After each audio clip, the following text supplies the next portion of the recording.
From the Newstalk ZB newsroom, this is Newsfix. In this update, BNZ's online banking services are down for the second time in 2 days. Thousands of customers were unable to access their accounts yesterday due to a systems issue. The app and services were running again by about 7 p.m. However, the bank has confirmed more than 350 people are experiencing the same issue again. ATMs, cards and payments remain unaffected.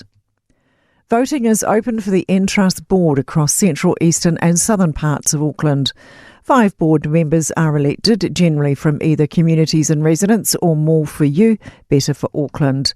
Last time voter turnout was only 9%. The Trust has a 75.1% share in Lines company Vector and pays bill payers a dividend each year. But the Herald's Simon Wilson says the dividend's fallen in real terms each year since 2018. We're getting a declining dividend and rising power bills. Pretty unsatisfactory situation. Concern the government's Need Not Race directive for the health system goes against decades of evidence. Te Kahui Hauora Māori, a group of Māori health providers, is urging Health Minister Shane Reti to meet with them, putting down a challenge over the government's approach to healthcare. Ty McCampbell is behind the call and says on average Māori die years earlier, are sicker and more impoverished, so prioritising Māori health isn't discrimination, it's necessary. It's actually one of the more stronger measures that we can be using in terms of being able to target investment and get better return on outcomes for our whānau.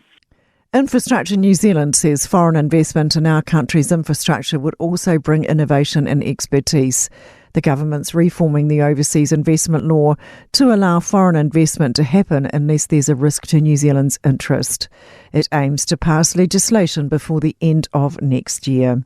Infrastructure New Zealand Chief Executive Nick Leggett says energy and transport are 2 places that could see overseas investment. That's news.